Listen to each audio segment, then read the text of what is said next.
Hey, what's up mga kaballers? Maligayang pagbabalik sa aking channel. Halina't pag-usapan natin ang balitang DeJounte Murray to Warriors inilabas na at ang balitang Durant kailangan ng Dallas. Tara na't pag-usapan natin yan dito sa Basketball Hotshots.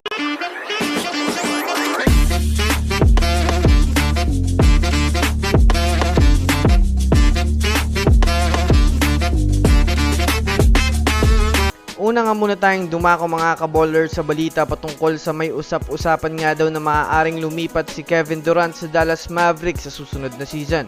Alam naman nga po natin mga kaballers na dehado nga ang Mavs sa nakaraang laban nila sa Boston Celtics ng nakaraang finals.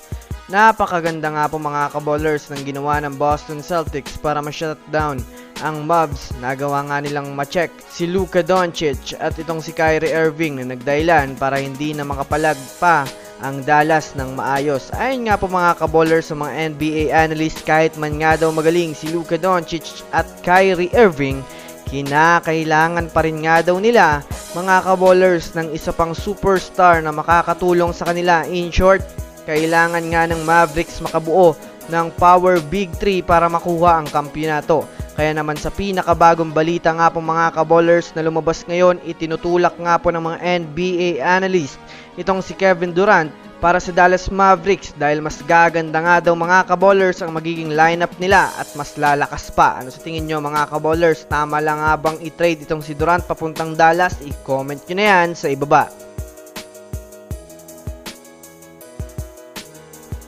Samantala, dumako naman tayo mga kaballers sa balita patungkol sa kupunan ng Golden State Warriors. Kasabay nga po mga kaballers ng pag-target ng Golden State Warriors kay Paul George ay mayroon ring balitang inilabas ngayon na seryoso rin nga po ang Warriors sa pagkuha kay DeJounte Murray.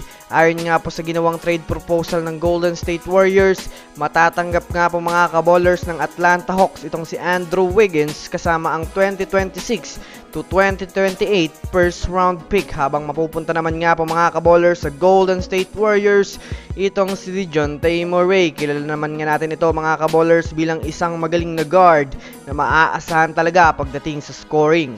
Kung susumadahin nga natin mga kaballers, malaking tulong nga po ito kay Stephen Curry mga kaballers kapag nagkakaroon si Curry ng struggle sa laro. Maaari nga pong pumalit ito sa kanya bilang scorer din. Pagdating naman sa Atlanta Hawks, magkakaroon rin sila mga kaballers ng Andrew Wiggins na makakatulong din sa depensa at rebounding. Kaya naman kung titignan natin ng mabuti, win-win situation nga po mga kaballers ang magiging resulta ng trade na ito. So that's it for today's video mga kaballers. Yun lang ang ating pag-uusapan sa ngayon. Pindutin ang subscribe and hit nyo na rin ang notification bell para sa mga susunod na updates sa mundo ng basketball. Again, this is Basketball Hotshots. Thanks for watching.